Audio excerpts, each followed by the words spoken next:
गणेशाय नमः। नमस्कार बंधुगण, जय जगन्नाथ। आज हेउछि रविवार। एही रविवार रे आसंतो प्रथमे सूर्य को स्तुति करिबा, तापरे सूर्य पुराण आरंभ करिबा। किछि समय हेउ पछे निश्चय शुणंतो। श्री सूर्य को स्तुति। जय जय आदि देव, जय निराकार, जय जय सहस्रांश, जय दिवाकर, धवल मुजधर, कश्यप तनुज, महापाप हर देव, तेजराज सूर्य, महारौद्र महाज्ञानी, सर्वलोक स्वामी, छाया प्राण धन जय, जय अंतर्यामी, कोटि तेज राशि घेनी, दिशुछ सुंदर, तिमिर विध्वंसी प्रतिभा, अनंत भास्कर,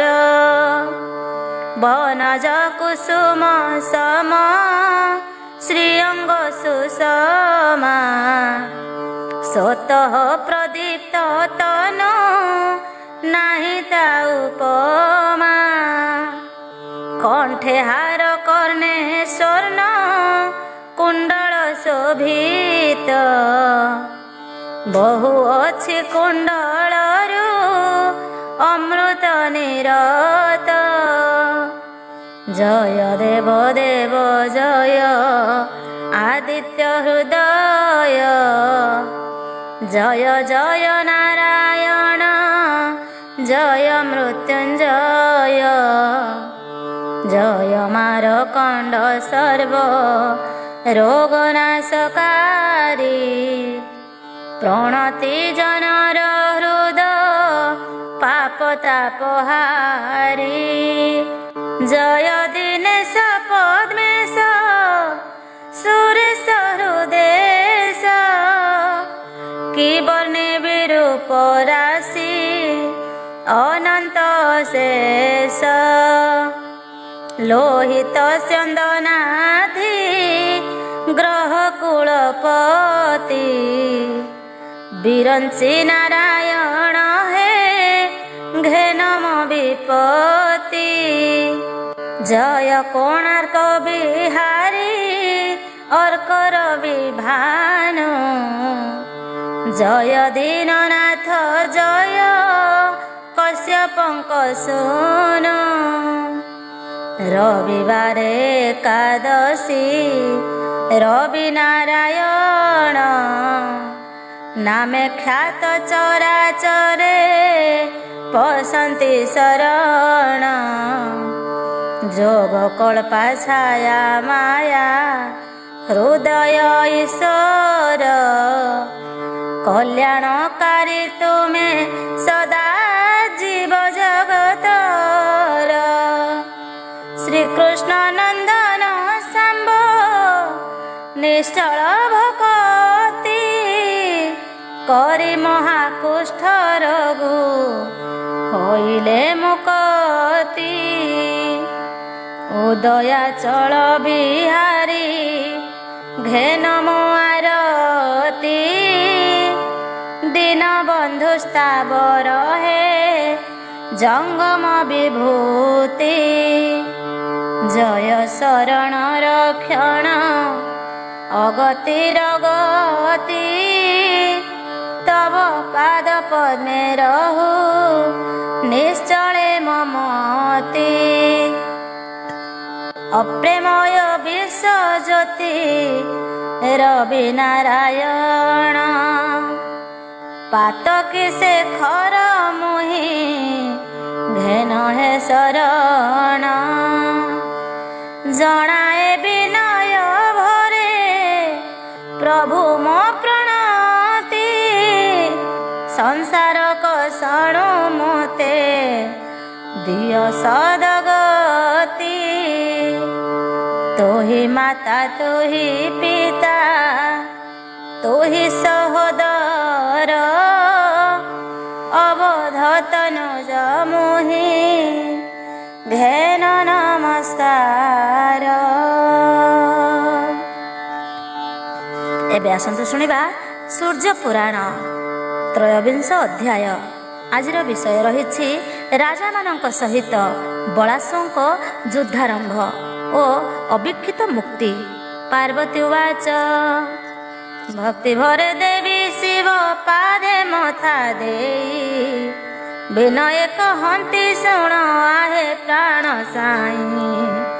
बलास राजा तो युद्धे गमन करिले वैदेश नगरे जाई कि विचार कले केउपरि युद्ध आरंभिले से राजन संशय फिटाई मते कुह पंचानन। शंकर उवाच पार्वती मुख चाहि कहती महेश शुण गो भवानी जहा पुछिल मो पास। वैदेश नगरे जे बलास नर नाथ सैन्य वृंद को रक्षिण पेशिले कदूत बुझाई कहिले तांकु एमंत प्रकार विशाल राजा को तुही कहबू मगीर। न जाने कि सेही बलासुर केते बल न जाने कि अभिक्षित मोर दुलाल न जाने कि वीर गर्भ होइछि से जात न जाने कि मो कुमर जोधा जे केमंत ताकु पुणी बंदिले रखिछि अविचारे अपमान दियाईण अन्याय युद्धरे। जदि भल गति अछि कन्या सहित रे मो सुत को छाड़ी बसे मोहर छामुरे नहिले ही वैदेश भुवन को मोहि बाणा नले पोड़ी देवी कहबू रे तुही। आबर ताहाकु मु बंधने पकाइबी बड़े पुत्र संगे कन्या कुता घेनि जीवी। नृपति आज्ञा पाई दूत गला चली विशाल नृपति छामुरे से मिली। बलास नृपति कहिथिबा कथा मान समस्त कहिला विशाल को बुझाइण। दूत मुख शुणी अतिशय क्रोध भरे कहे विशाल नृपति दूत सम्मुखरे एड़ेक साहस से विलास नृपतिर न बुझी कहूअछि जाए अन्याय गिर। बळे ताकु मोर मोर नभरे पशिला कन्या कुम बलात्कारे हरिने उथिला।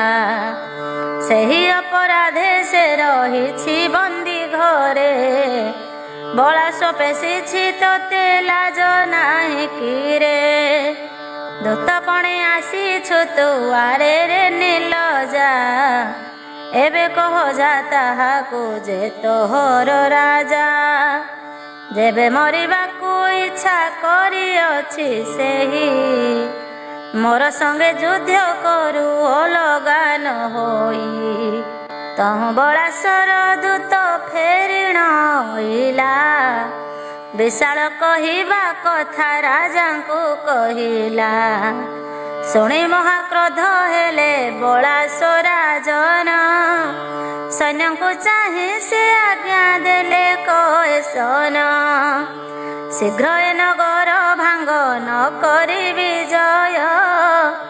केते दर्प विशालर सबु जना जीव एमंत कहिण निजे चढ़ी दिव्य रथ युद्ध को बाहर हेले सेही नरनाथ। धन टंकार सब दे कंपिला से पुर नगरवासी सर्वे हेले थरहर। विशाल नरेश राजा मानंकु चाहिण बोइला देख देख हे सकल राजन। କି ଅନ୍ୟାୟ କରୁଅଛି ବିଶାଳ ନୃପତି। ମୋର ଦେଉଳ ଟାଳି ମଣ୍ଡଳ ଜଗତି। ବଳାତ୍କାରେ କିପରି ସେ ଭାଙ୍ଗି ପକାଉଛି। ଏବେ ନରପତି ଅଛ ଭୟ ନ କରୁଛି। ତୁମ୍ଭେ ମାନେ କେମନ୍ତେ ମାନ ଦେଖୁଅଛ।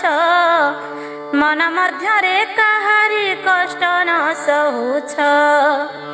ବିଶାଳ ବଚନେ କ୍ରୋଧ ସେହି ରାଜା ମାନେ। ବଳାସ ନୃପତି ସଙ୍ଗେ ଯୁଝିଲେ ତକ୍ଷଣେ।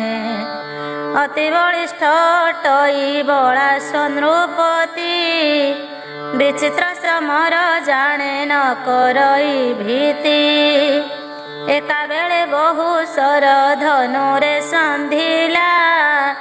ଆକର୍ଣ୍ଣ ଯାଏ ଓଟାରି ଆଣ୍ଟରେ ବିନ୍ଧିଲା। ଶୁଣ ଗୋ ସର୍ବାଣୀ ସେହି ବାଣଙ୍କର ନାମ।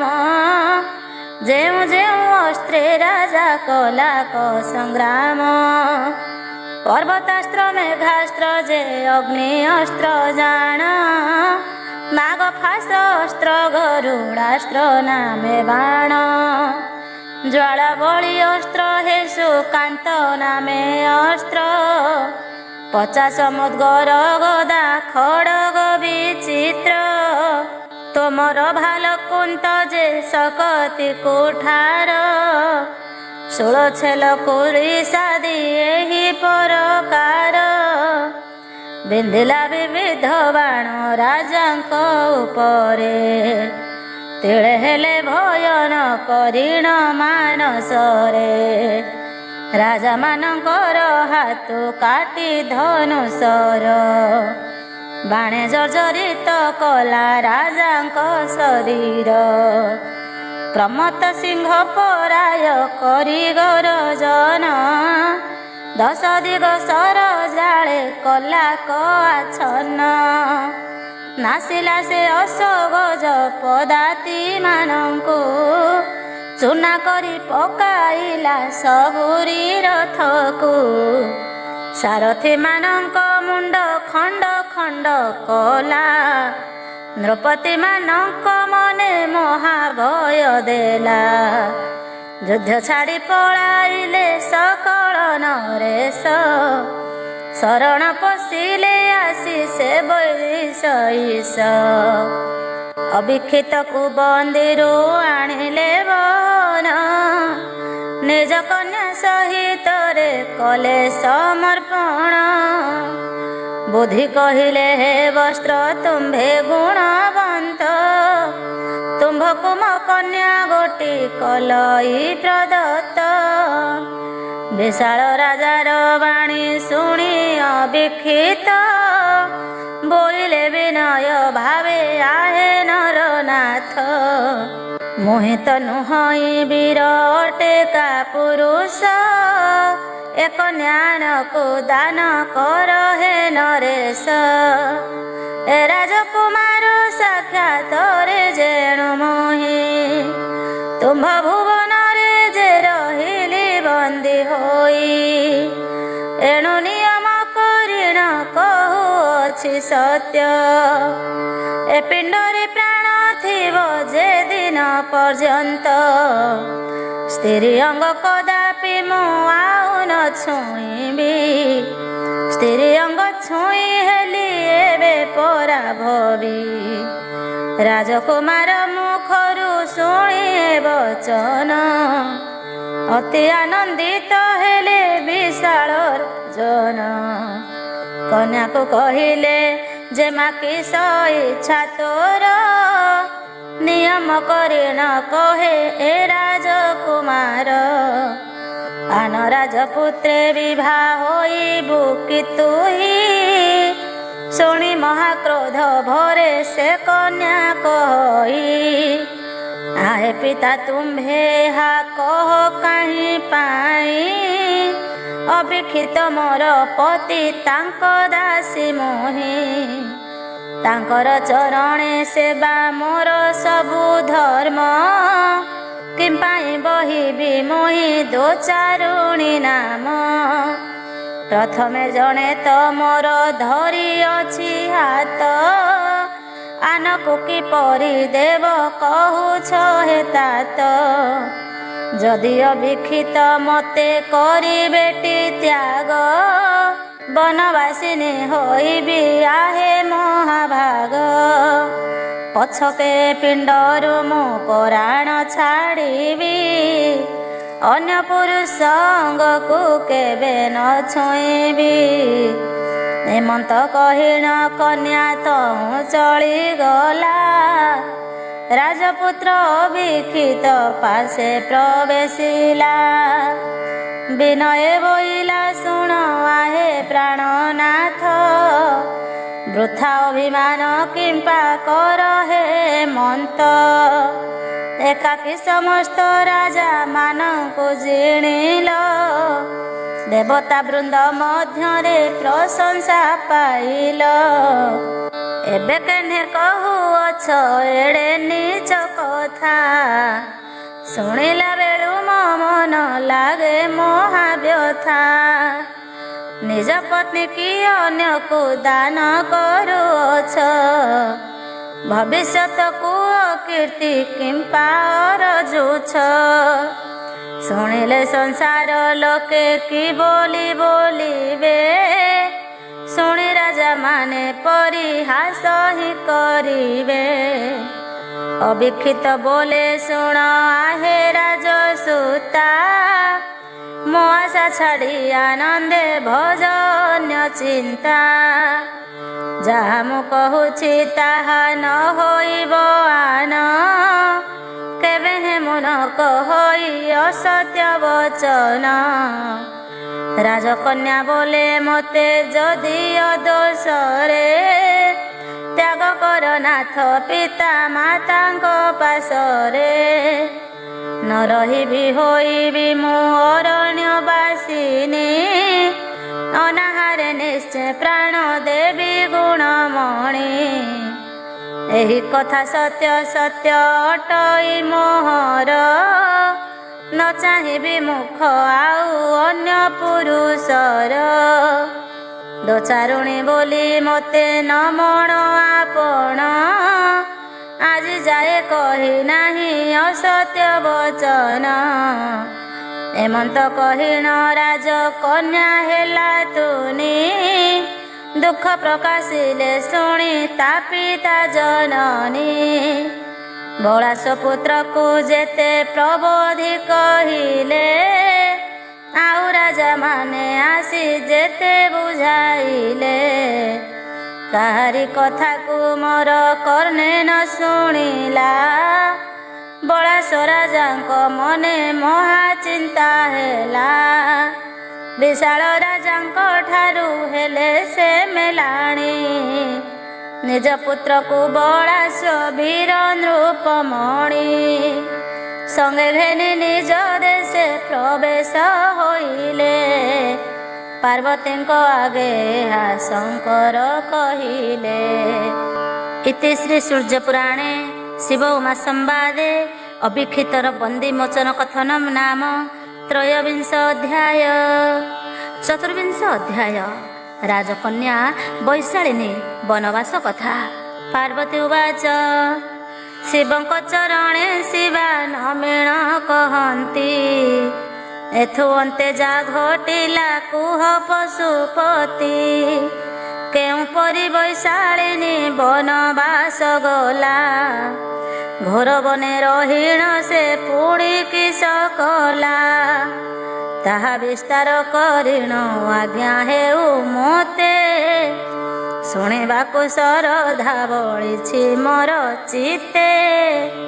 शंकर उवाच पार्वतींक वचने कहन्ति शूलधारी जाहा प्रश्न कर ताहा शुणु गौरी ए सूर्य पुराण सखी अपूर्व चरित शुणुथिले थिरुग न छाड़िब चित्त निज भुवन को जहु अभिक्षित गला पितांक चरण धरी वैशाली कहिला आहे तात एबे मोर शुणन्तु वचन अभिक्षितଙ୍କୁ तमरे କରିଛ प्रदान ମୋ କର୍ମ ବଳୁ ମୋତେ ତ୍ୟାଗ କଲେ ସେହି କିପରି ଥାଉ ମୁଁ ତୁମ୍ଭ ସଙ୍ଗେ ରହିବଇଁ ବନବାସିନୀ ହୋଇ ମୁଁ ତପେ ଦିନ ନେବି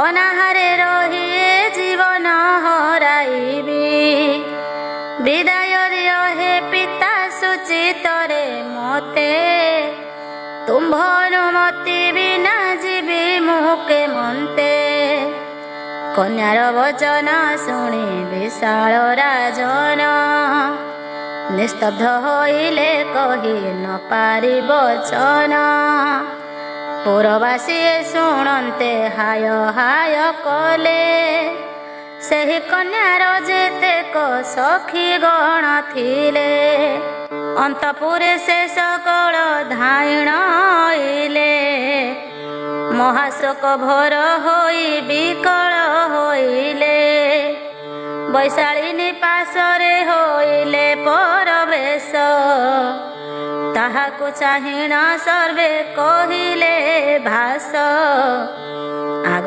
ସଖୀ ତୁହି କି ହୋଇଲୁ ପାଗଳିନୀ କି ମନ୍ତ୍ର କରିଛି ତୋତେ ସେ କୁମର ମଣି କିବା ଅବିକ୍ଷିତ ବୀର ବର ରାଜସୁତ କି ଗଦ ଖୁଆଇ ଦେଇଅଛି ରେ ସଙ୍ଗାତ ତେଣୁ ତା ନାମକୁ ଭଜୁଅଛୁ ପ୍ରିୟ ସହି ତୋତେ ଆଶା କରି କେତେ କେତେ ନର ସାଇଁ ଆସିଥିଲେ ତୋତେ ପରା ହୋଇଥାନ୍ତେ ବିଭା ଦେଖ କନ୍ଦର୍ପ ସମାନ ଦିଶନ୍ତି ଗୋ ଶୋଭା ସେମାନଙ୍କ ମଧ୍ୟରୁ କାହାକୁ ହେଲେ ତୁହି ବରିଣୀୟ ସଖୀ ଗୋ ବରଣ ମାଳା ଦେଇ କ୍ରୀଡ଼ାର ସେ ମାତି ସୁଖେ ଲଭରେ ସୁନ୍ଦରୀ ଜୀବନ ଯୌବନ ଚିର ନୁହେଟି କାହାରି ଯୁବା ପୁରୁଷ ସଙ୍ଗରେ ସୁଖେ ବିଭାବରୀ ପୁହା ରାଜନନ୍ଦିନୀ ପ୍ରାର୍ଥନା ଭରି ଯେତେ ରାଜକୁମାର ଏଠାରେ ଛନ୍ତି ରହି ତାଙ୍କ ମଧ୍ୟ ଜଣେ ବାଛି ବର ଚାନ୍ଦ ମୁହିଁ ମନ ଅନୁରୂପେ ସଖୀ ବାଛି ଘେନ ବର ବରଣମାଳା ଦିଅ ଗନ କରିଉଛୁର ଅବିକ୍ଷିତ ବୀର ତୋତେ ଛାଡ଼ିଗଲା ବୋଲି ଏଥିପାଇଁ ବନେ ଯିବୁ କିମ୍ପାଇଁ ଛଇଳି ସଖୀମାନଙ୍କ ବଚନ ଶୁଣି ସେ କୁମାରୀ ହସି ହସି ବୋଲଇ ଶୁଣ ଗୋ ସହଚରୀ ଅବିକ୍ଷିତ ବୀର ଜାଣେ କି ଅପୂର୍ବ ମନ୍ତ୍ର ହରି ଘେନି ଯାଇଅଛି ମୋର ଚିତ୍ତ ପ୍ରୀତ ସର୍ବଦାତା ଛବି ମୋର ନୟନେ ନାଚଇ ଏ ଜୀବନ ତାରେ ମୁଁ ବି କିଛି ଆଗ ସହି ସେ ମୋ ହୃଦୟର ହାର ରତନ ପଦକ ମନ ଯାଉ ନାହିଁ ତାଙ୍କ ବଚନ ପଦକ ଜୀବନ ସଂଖାଳି ମୋର ନୟନ ସମ୍ପତ୍ତି ତାଙ୍କ ବିନେ ସବୁ ବିଷ ମଣେ ଦିବାରାତି ପିତା ମାତା ଧନ ଜନ ଏ ରାଜ ଭୁବନ ନରୁଚଇ କିଛି ମୋତେ ତାଙ୍କ ବିନା ଜାଣ ସବୁ ଛାଡ଼ି ଘୋର ଅରଣ୍ୟରେ ମୁଁ ପଶିବି ଅନାହାରେ ଛାର ଜୀବନକୁ ଗୋହାରିବି ଆଜନ୍ମରୁ ଆଜି ଯାଏ ତୁମ୍ଭ ମାନଙ୍କର ଯେତେ ଦୋଷ କରିଅଛି ସଖୀ ଏଲୋ ମୋର ତାହା ନ ଧରିବ ମୋତେ ମନେ କରୁଥିବ ଯେତେବେଳେ ଯାହା ଜନ୍ମାଇଛ ପ୍ରୀତି ଭାବ ଦୋଳି ଖେଳ ଠାରୁ ଫୁଲ ତୋଳା ପର୍ଯ୍ୟନ୍ତେ ସମୟ ସମୟ ସଖୀ ଚିନ୍ତୁଥିବ ମତେ। ଆଜିକ ମାତ୍ର ଗୋ ଦେଖା ତୁମ୍ଭର ଆମ୍ଭର, କାଲି ବନବାସିନୀ ଗୋ ହୋଇବି ନିଜର। ହାତ ଧରି କହୁଛି ଗୋ ଦେଉଥିବ ଗାଳି, ଏତେ କହି ମାତା ପାଶେ ଗଲା ସେ ବୈଶାଳୀ। ଜନନୀ ଚରଣ ତଳେ ପଡ଼ି ଯେ ମା ଦେଇ, କର ଯୋଡ଼ି କହେ ମାତ ଯାଉଛି ଗୋ ମୁହିଁ। ବନବାସିନୀ ହୋଇଣ ବଞ୍ଚିବି ମୁଁ ଦିନ, ମୋ ପାଇଁ କାନ୍ଦିବୁ ନାହିଁ ଧରୁଛି ଚରଣ।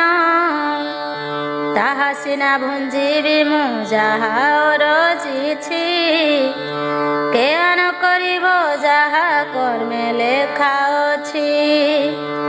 ଝିଅ ମୁଖ ଶୁଣି ରାଣୀ ବଜ୍ରାହତ ପରି, ଜ୍ଞାନ ହରାଇ ପଡ଼ିଲେ ଢାଳି ନେତ୍ରୁବାରି। ଦାସୀମାନେ ପାଣି ସିଞ୍ଚି ଚେତା କରାଇଲେ, ତହସିରେ କର ମାରି କାନ୍ଦି ରାଣୀ ବୋଲେ। କି କଥା କହୁଛୁ ମୋର ଜୀବନ ସଂଖାଳି, ବନବାସିନୀ ହୋଇବୁ ମତେ ଛାଡ଼ି କରି। ଅତି ଅଲ୍ୟଳ ମୋ ଗେହ୍ଲା ମଣି ଧନ ମାଳି, ତୁମର ସର୍ବସମ୍ପତ୍ତି ନୟନ ସଂଖାଳି। ଅବିକ୍ଷିତ ବିନେ କିମ୍ପା ବନକୁ ତୁ ଯିବୁ, କାହିଁ ପାଇଁ ଏ ବୟସେ ତପସ୍ୟା କରିବୁ। ପୃଥିରେ ନାହାନ୍ତି କିଲୋ ଆଉ ରାଜପୁତ୍ର, ଛାର କଥା ପାଇଁ ମନେ ବଳାଉଛୁ ବିତ।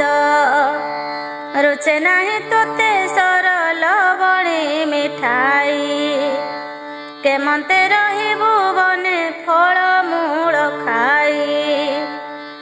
ଗୁଜଦନ୍ତ ପଲଙ୍କରେ ତୋଳି ତଳ ପରେ, ନିଦନ ଆସଇ ତୋତେ ସଖୀଙ୍କର ତୁଲେ।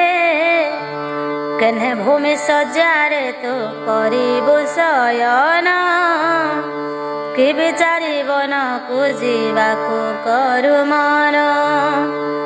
ବାଘ ଭାଲୁ ସିଂହ ହାତୀ ଆଦି ବନ ଯିବେ, ତୋ ନୟନ ପଥେ ଯେତେବେଳେ ପଡ଼ିଯିବେ। ମନକୁ ଦମ୍ଭ କରିଣ ରହିବୁ ସେ କାଳେ, ବନକୁ ନ ଯାଇ ଘରେ ଥାଅ ମୋର କୋଳେ। ନୁହ ପଛେ ବିଭାଲୋ ପୂର୍ଣ୍ଣ ଚାନ୍ଦ ମୁହିଁ, ନିତି ତୋତେ ଦେଖୁଥିବି ନୟନ ପୁରାଇ। ତୁମର ଦୁଃଖ ପାଶୋରା ନୟନର ତାରା, ତୁମର ଅଟୁ ଝିଅ ଗଳା ରତ୍ନହାରା। ତୋତେ ଜାଣି ଜାଣି ଯେବେ ବନେ ପଠାଇବି, ତୋ ମୃଦୁ ମଧୁର କଥା କାଠାରୁ ଶୁଣିବି। ନେତ୍ର ଦେଖିବି କାହାର ସୁମଧୁର ଚାଲି, ଏକଥା ଶୁଣିଣ ଯାହା ମୁଁ ଛାଡ଼ ନ ମଲି। ତୋ ବିନେ ଦଶ ଦିଗ ଯେ ହୋଇବ ଅନ୍ଧାର, ନଜା ନଜା ବନେ ଧନ ସଂଖାଳିଟି ମୋର। ଏମନ୍ତେ କାନ୍ଦି ଜନନୀ ବହୁ ବୁଝାଇଲା, ମାତାର ବଚନ ବୈଶାଳିନୀ ନ ଘେନିଲା।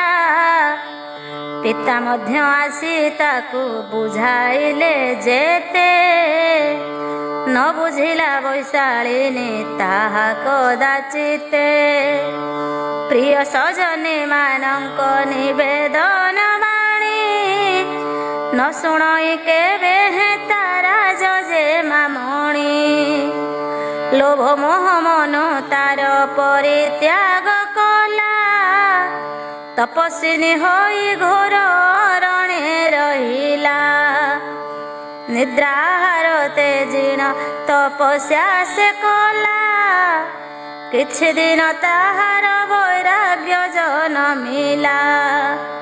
ବିଚାରିଲା ଅବିକ୍ଷିତ ବିନେ ଜୀବନ, ଧରିବାରେ ଅଛି ଆଉ କେଉଁ ପ୍ରୟୋଜନ। ତପଜପ କରିବାରେ କାର୍ଯ୍ୟ ନାହିଁ ମୋର, ଜଳରେ ଝାସ ଦେଇ ମୁଁ ତେଜିବି ଶରୀର। ଆର ଜନ୍ମେ ହେବି ସେହି ଅବିକ୍ଷିତ ଜାୟା, ଏମନ୍ତ ମନେ ବିଚାରି ସେ ରାଜତନୟା। ଅନାହାରେ ନିଜ ଶରୀରକୁ କ୍ଷୀଣ କଲା, ବେଳକୁ ବେଳ ସେ ତହୁଁ ଦୁର୍ବଳ ହୋଇଲା। କଥା କହି ନ ପାରିଲା କଣ୍ଠ ଗଲା ଶୁଖି, କାମନା ତାହାର ଦେହ ଛାଡ଼ିବା ପାଇଁ କି। ତା ମନ କଥାକୁ ଦେବ ଗଣ ଜାଣିପାରି, ଦୂତକୁ ବୋଇଲେ ତୁରେ ଯାଅ ବେଗ କରି। ସେ ରାଜର୍ଷି ତାକୁ କହ ଏପରି ବୁଝାଇ, ଫଳମୂଳ ଭକ୍ଷି କଷ୍ଟେ ପ୍ରାଣ ରଖୁ ସେଇ। ତା ଗର୍ଭରୁ ଜାତ ହେବ ଏକଇ କୁମାର, ଅତି ଗୁଣବନ୍ତ ବଳବନ୍ତ ମନୋହର। ସେ କୁମାର ହେବ ଦେବତାଙ୍କ ଉପକାରୀ, ଧର୍ମେ ପ୍ରଜାଙ୍କୁ ପାଳିବ ଅତି ଯତ୍ନ କରି। କିଛି ଦିନ କଷ୍ଟେ ଥାଉ ସେ ରାଜ ଦୁହିତ, ତା ହସ୍ତେ ମରିବ ଅସଂକୁତରୁଜିତ। ଆଜ୍ଞା ମାତ୍ରେ ଦେବଦୂତ ସ୍ୱର୍ଗପୁରୁ ଆସି, ବନେ ବୈଶାଳିନୀ କନ୍ୟା ପାଖରେ ପ୍ରବେଶୀ। ତାହାକୁ ସକଳ କଥା ବୁଝାଇ କହିଲା, ଶୁଣି ବୈଶାଳିନୀ କନ୍ୟା ଏ ଉତ୍ତର ଦେଲା। ଆଚମ୍ବିତ କଥା ତୁମ୍ଭେ କହୁଛ କେମନ୍ତ, ତ୍ୟାଗ କରିଛନ୍ତି ମୋତେ ମୋର ପ୍ରାଣକାନ୍ତ।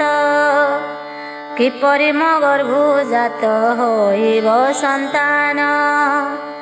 ଦେବଦୂତ ବୋଲେ ଆଗ ବୈଶାଳିନୀ ଶୁଣ, ନିଶ୍ଚୟ ଅବିକ୍ଷିତ ବୀର୍ଯ୍ୟେ ଏକ ବୀର ପୁତ୍ର। ତୋ ଗର୍ଭରୁ ଜନମିବ ନ ଭାଳ କିଞ୍ଚିତ। ଏତେ କହି ଦେବଦୂତ ତହୁଁ ଚଳିଗଲା, ସେ କଥାକୁ ବୈଶାଳିନୀ ପାଳନ କରିଲା। ଉଦର ଭରିଲା ବନ ଫଳମୂଳ ଖାଇ, ଅବିକ୍ଷିତ ନାମ ଗୋଟି ମନେ ମନେ ଧ୍ୟାଇ। ଏପରି ଅତ୍ୟନ୍ତ କଷ୍ଟେ ରହିଲା ସେବନେ, ଶଙ୍କର କହିଲେ ପାର୍ବତୀଙ୍କ ସନ୍ନିଧାନେ।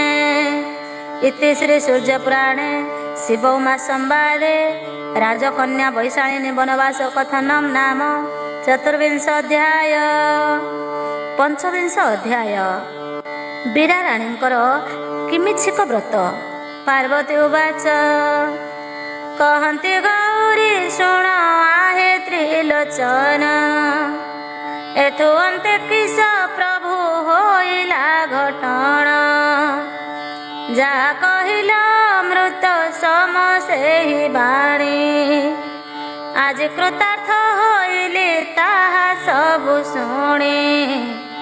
କିପରି ବୈଶାଳୀ କନ୍ୟା ପୁତ୍ର ପ୍ରସବିଲା, ଏହି କଥା ମୋର ମନେ ସଂଶୟ ଲାଗିଲା। ସନ୍ଦେହ ଫିଟାଇ ମୋତେ କୁହ ପ୍ରାଣପତି, ଶ୍ରୀଚରଣ ଧରି ପ୍ରଭୁ କରୁଛି ବିନତି। ଶଙ୍କର ଉବାଚ, ପାର୍ବତୀଙ୍କର ଦଇନି ଦେବ ଦେବ ଶୁଣି, ସନ୍ତୋଷେ କହନ୍ତି ଶୁଣ ଶୁଣ ଗୋ ଭବାନୀ। ଶୁଣ ଗୋ ପାର୍ବତୀ ଏଥୁ ଅନ୍ତେ ମନ ଦେଇ, ତାହା ସବୁ ତୋର ଆଗେ କହୁଛି ବୁଝାଇ। ବିବାହ ହେବାକୁ ଯହୁଁ ପୁତ୍ର ଲାଭ ନାସ୍ତି। ତା ପ୍ରତିଜ୍ଞା ବାଣୀ ଶୁଣି ବଳାସୁ ନୃପତି। ଅତ୍ୟନ୍ତ ଦୁଃଖ ମନରେ ନବର ଯୁଗଲେ। ସକଳ ବିଷୟ ରାଣୀ ଆଗେ ସେ କହିଲେ। ପୁତ୍ର କଥା ଶୁଣି ବୀର ପ୍ରସବିନୀ ମାତା। ନିଜ ମନ ମଧ୍ୟରେ ସେ କଲେ ଘୋର ଚିନ୍ତା।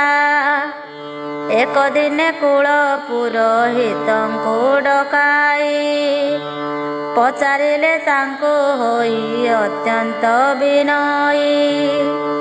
ମୋ କୁଳ ଉଜ୍ଜଳ ହେବ କେଉଁ ବ୍ରତ କଲେ। ଦୟାକରି ଗୋସାଇଁ ହେ କହନ୍ତୁ ତା ଭଲେ। ପୁରୋହିତ ବୋଇଲେ ଶୁଣବ ମହାଦେଇ। କେମିତି ନାମେ ମହାବ୍ରତେ କଛଇ। ସାବଧାନେ ଶୁଣ ଏବେ ତାହାର ବିଧାନ। ଅତି କଠୋର ଅଟେ ବ୍ରତଟି ଗଜାଣ।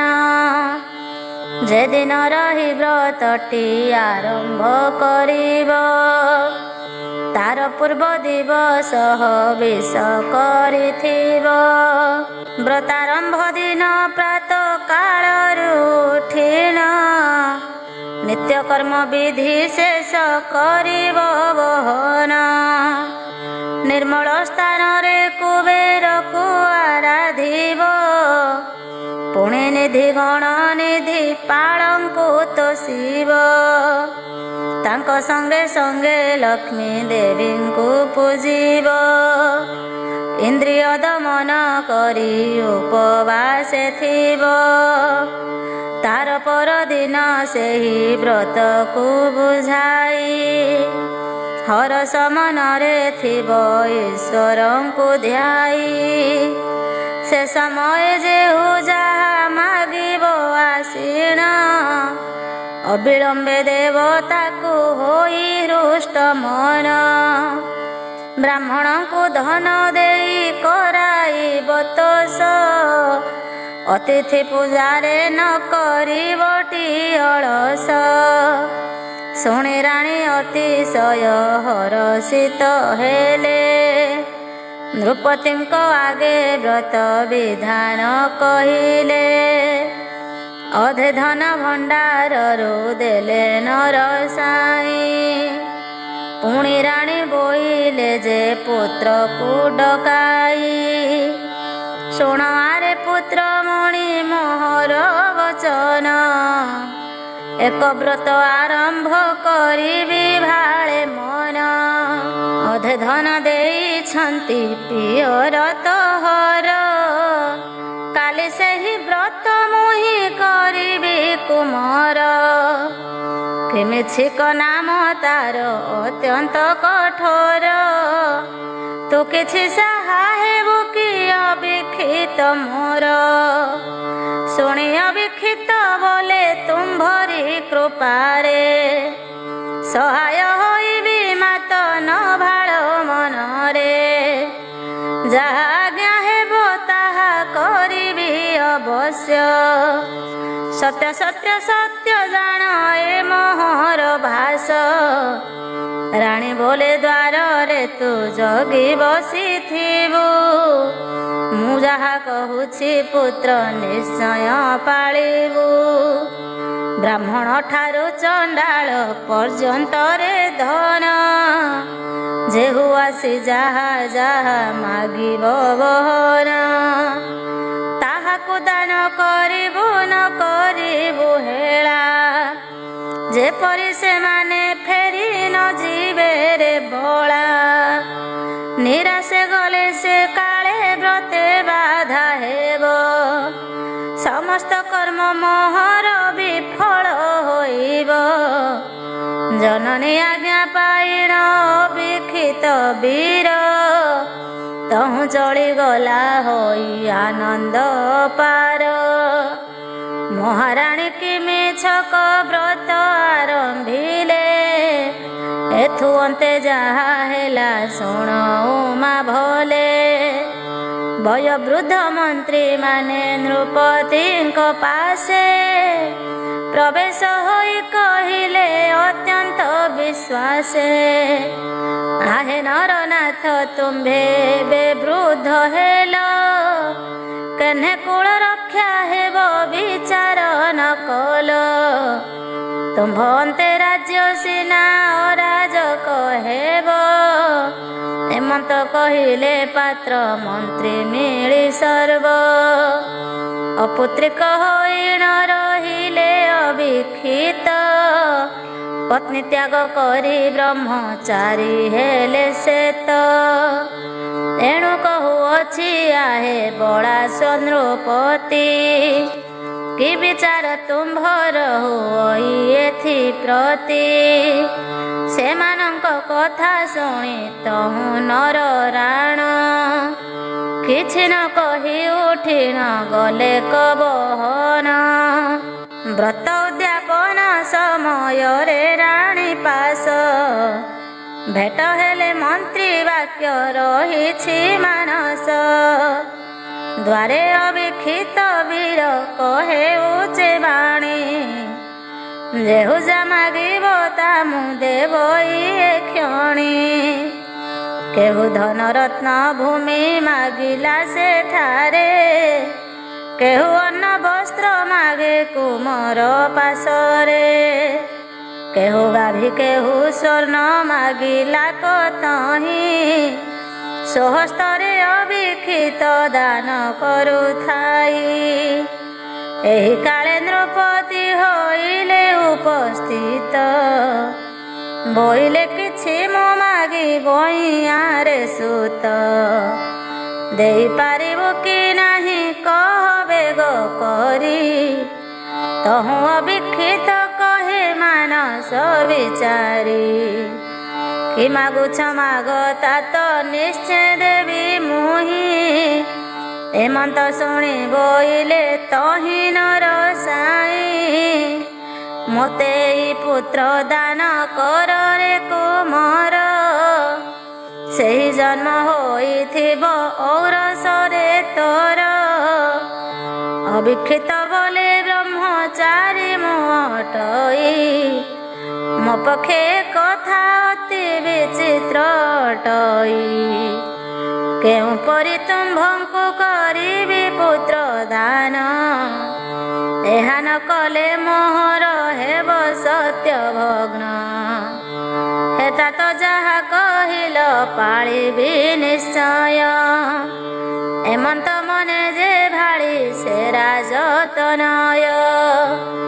ବୋଇଲେ ହେ ପିତା ଏବେ ନିଜ ସ୍ଥାନେ ଯାଅ, ଶୁଣି ଆନନ୍ଦିତ ସେ ବଳାସ ନର ନାୟ। ରାଣୀ ବ୍ରତ ଫଳ ପାଇ ହେଲେ ଅତି ତୋଷ, ପାର୍ବତୀଙ୍କ ଆଗେ ଏହା କହିଲେ ମହେଶ। ଇତି ଶ୍ରୀ ସୂର୍ଯ୍ୟ ପୁରାଣେ ଶିବ ଉମା ସମ୍ବାଦେ ହୀରା ରାଣୀ କିମିଚ୍ଛକ ବ୍ରତ ନିବିଧାନମ୍ ନାମ ପଞ୍ଚବିଂଶ ଅଧ୍ୟାୟ। ଷଡ଼ବିଂଶ ଅଧ୍ୟାୟ ଅବିକ୍ଷିତ ସଙ୍ଗେ ବୈଶାଳିନୀର ପୁନର୍ମିଳନ ଓ ଦୃଢ଼ କେଶ ଦୈତ୍ୟବଧ। ପାର୍ବତୀ ଉବାଚ ଅତ୍ୟନ୍ତ ବିସ୍ମୟେ ଦେବୀ କହନ୍ତି ଈଶ୍ୱରେ, ଆହେ ପ୍ରାଣନାଥ କୃପା କର ମୋ ପରେ। ଏହା ପରେ ଯେଉଁ ସବୁ ଘଟଣା ଘଟିଲା, କହି ମୋ ମନ ବେଦନା ନାଶ କର ଭୋଳା।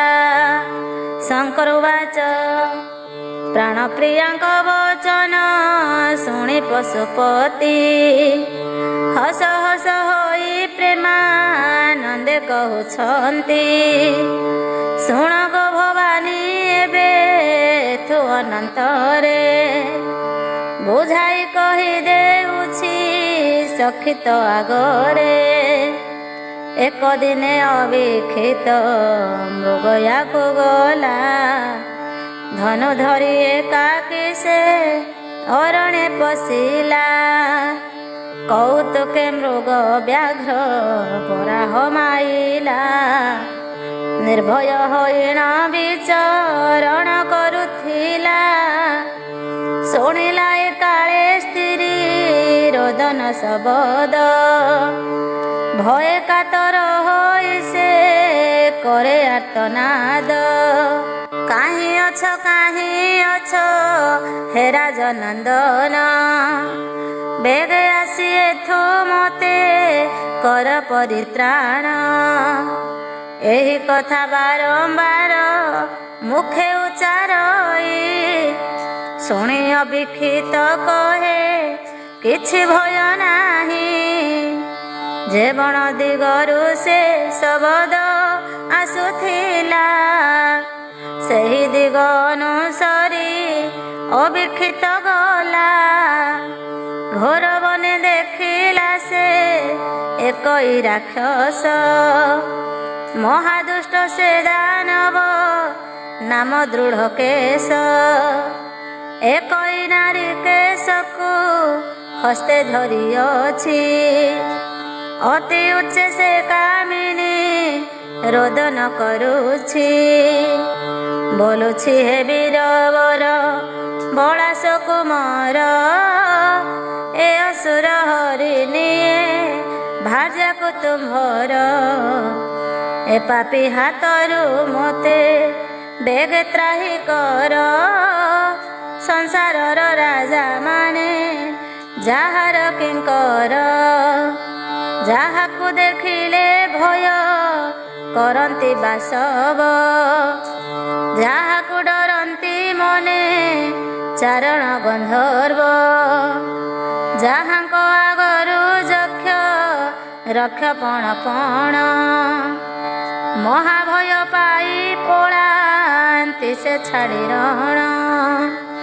ସେହି ଅବିକ୍ଷିତ ଅଟନ୍ତି ମୋ ପ୍ରାଣପତି, ତାଙ୍କ ଭାର୍ଯ୍ୟା ମୁହିଁ ଅଟେ ପତିବ୍ରତା ସତୀ। ଆରେ ରେ ପାପିଷ୍ଠ ଦୁରାଚାର ନିଶାଚର, ଯଦ୍ୟପି ଜାଣିବେ ଏହା ମୋ ପ୍ରାଣ ଈଶ୍ୱର। ଏହି କ୍ଷଣି ତୋତେ ଯମ ପୁରକୁ ପେଶିବେ, ମନ ମଧ୍ୟରେ ତୋର ଭୟ ନ କରୁଛୁ ଲୋଭେ। ଏହିପରି କାନ୍ଦି କାନ୍ଦି କହେ ସେ ରମଣୀ, ବୀରବର ବିକ୍ଷିତ ତାହା କର୍ଣ୍ଣେ ଶୁଣି। ଆପଣା ମନ ମଧ୍ୟରେ ବିଚାର କରଇ, କେଉଁ ପରି ମୋ ଭାରିଜା ହୋଇଲା ଏହି। ସଂସାରେ ଜାଣନ୍ତି ସର୍ବେ ମୁହିଁ ବ୍ରହ୍ମଚାରୀ, ଯାହା ହେଉ ଆରେହି ଦଇତ କୁମାରୀ। ଏହି ଅନାଥା ନାରୀ କି ବିପଦ ରଖିବି, ପଛେ ହାର ସମ୍ପୂର୍ଣ୍ଣ ପରିଚୟ ନେବି। ଏତେ ବିଚାରି ସେ ବୀର ବର ଭିକ୍ଷିତ, ବୋଲେ କିମ୍ପାଇଁ ଅନ୍ୟାୟ କରୁରେ ଦଇତ। ହେମନ୍ତ କହି ଧନୁରେ ଯୋଚିଲେ କବାଣ, ଆକର୍ଣ୍ଣ ସର ଓଟାରି ବିନ୍ଧିଲେ ତକ୍ଷଣ। ତା ଦେଖି ମହାକ୍ରୋଧରେ ସେ ମୂଢ଼ ଦଇତ, ସେ ସ୍ତ୍ରୀକୁ ଛାଡ଼ି ଦଣ୍ଡ ଧଇଲା ତୁରିତ। ମୁଖ ବିସ୍ତାରି ଧାଇଁଲା ପ୍ରବଳ ବେଗରେ, ସେ ମହାକମ୍ପିଲାରେ ରେ କାର ଶବଦରେ। ତାକୁ ବାଣେ ଜର୍ଜରିତ କଲା ଅଭିକ୍ଷିତ, ସବୁ ଦଣ୍ଡେ ନିବାରିଲା ପାପିଷ୍ଠ ଦଇତ। ଏମନ୍ତ ଦେଖିଣ କ୍ରୋଧେ ରାଜସୁତ ବୀର, ତା ଦଣ୍ଡକୁ କାଟି ଦେଲା ବିନ୍ଧି ତୀକ୍ଷ୍ଣ ସର। ଅସ୍ତ୍ରହୀନ ହେଲା ଯହଁ ଦୁରନ୍ତ ସୁର, ଦେଖିଲା ପାଶରେ ଅଛି ଶାଳ ତରୁବର। ସେହି ବୃକ୍ଷକୁ ପାଡ଼ି ଅତ୍ୟନ୍ତ ରସରେ, ଧାଇଁଲା ଗର୍ଜନ କରି ପବନ ହୁଖରେ। ବୋଲାଇ ପିଟନ୍ତେ ତାହା ଦେଖି ରାଜବଳା ପରିଘେକ ପ୍ରହାରିତା କାଟି ପକାଇଲା।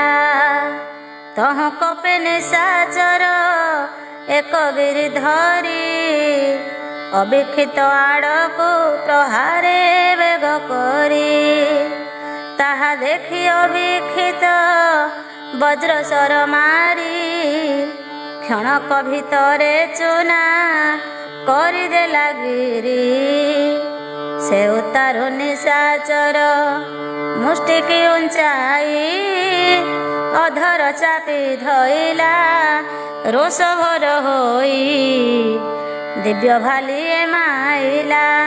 ତହୁଁ ଅବିକ୍ଷିତ ଦୈତ୍ୟର ଭୁଜ ଛିଣ୍ଡାଇ ଦେଲା କତରିତ। କ୍ରୋଧେ ଅଶୋଷିରେ ଦୈତ୍ୟ ପାଦ ପ୍ରହାରିଲା।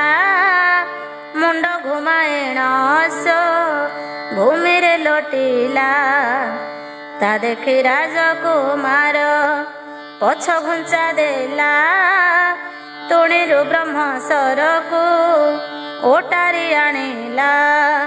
ବିନ୍ଧନ୍ତେ ସେ ସର ଗଲା ଆକାଶକୁ ଭେଦି। ଲେଉଟି ଦାନବ ଶିର ପକାଇଲା ଛେଦି। ଘୋର ଗର୍ଜନ ଛାଡ଼ିଣ ମଲା ନିଶାଚର। ଦେଖି ପୁଷ୍ପ ବରସିଲେ ଅମର ସତର। ଆନନ୍ଦରେ ଗୀତ ଗାଇ ଅପସରା ଗଣ ନୃତ୍ୟ ଆରମ୍ଭିଲେ ଥାଇ ଆକାଶ ମାର୍ଗେଣ। ଅବିକ୍ଷିତ ବୀରକୁ ସେ ବହୁ ପ୍ରଶଂସିଲେ। ଧନ୍ୟବାଦ ସହିତରେ ଆବର ବୋଇଲେ। ଏ ପାପିଷ୍ଠ ସୁରକୁ ନାସିଆ ହେ ବୀର। ଆମ୍ଭମାନଙ୍କର କଲ ବହୁ ଉପକାର। ସନ୍ତୋଷ ହୋଇଲୁ ସର୍ବେ ବର ମାଗି ଘେନ। ରାଜପୁତ୍ର ଶୁଣି ଦେବ ତାଙ୍କ ଏ ବଚନ। ବୋଇଲାମ ବୀର୍ଯ୍ୟେକ ପୁତ୍ର ହେଉ ଜାତ। ଏ ବର ମୁଁ ମାଗୁଅଛି ପିତାଙ୍କ ନିମିତ୍ତ। ତେଣୁ ମୁଁ କହୁଛି ଏବେ ବର କର ଦତ୍ତ। ଯେଣୁ ମୋ ପିଅର ମୋତେ ମାଗୁଛନ୍ତି ପୁତ୍ର। ଦେବତାଏ ବୋଇଲେ ହେ ଶୁଣ ବିକ୍ଷିତ। ଏ ସତୀ ତୁମ୍ଭର ଭାର୍ଯ୍ୟା ବିଶାଳ ଦୁହିତ। ତୁମ୍ଭେ ଯେ ସମୟ ତ୍ୟାଗ କଲଟି ଏହାକୁ। ଏ ପରମ ସତୀ ବିଭା ନୋହିଲା କାହାକୁ। ଅତ୍ୟନ୍ତ କଷ୍ଟରେ ବନେ ଏକାକିନୀ ରହି। ଦିନ ବଞ୍ଚୁଅଛି ତୁମ୍ଭ ଯଶ କୀର୍ତ୍ତି ଗାଇ। ଏହାରି ଗର୍ଭେ ତୁମ୍ଭର ସନ୍ତାନ ହୋଇବ।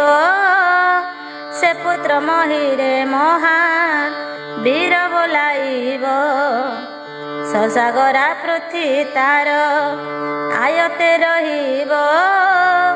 ଯଜ୍ଞାଦି ପୁଣ୍ୟ କାର୍ଯ୍ୟ ସେ ବହୁତ କରିବ। ଏମନ୍ତ କହିଣ ଦେବ ଅନ୍ତର୍ଧ୍ୟାନ ହେଲେ। ରାଜଜେମାଙ୍କୁ ଚାହିଣ ଅବିକ୍ଷିତ ବୋଲେ। ଆଗ ସୁଚାରୁ ନୟନେ ମଧୁର ହାସିନେ। ସତ କହ କାହାର ତୁ ଅଟୁଗ ନନ୍ଦିନୀ। ମୋତେ ଯାହା ଯାହା ଦେବ ଗଣ କହିଗଲେ। ସେସବୁ କାରଣ ଏବେ କହ ଜାଣିଥିଲେ। ବୈଶାଳିନୀ କହେ ନେତ୍ର ଥନ ଥନ କରି। ଶୁଣ ଶୁଣ ପ୍ରାଣନାଥ ବଚନ ମୋହରି। ଯା ପ୍ରତିଜ୍ଞା କରିଥିଲ ମୋର ସ୍ୱୟଂବରେ। ସେହି କଥା ଗୋଟିଏ ଏବେ ନାହିଁଟି ମନରେ। ଅପମାନ ହେତୁ ତୁମ୍ଭେ ବ୍ରହ୍ମଚାରୀ ହେଲ। ଗ୍ରହଣ ନ କରି ମୋତେ ନାଥ ଛାଡ଼ିଗଲ। ଆନକୁ ନ ବରି ହେଲି ମୁଁ ବନବାସିନୀ, ଅନାହାରେ ପ୍ରାଣ ହାରୁଥିଲି ଗୁଣମଣି।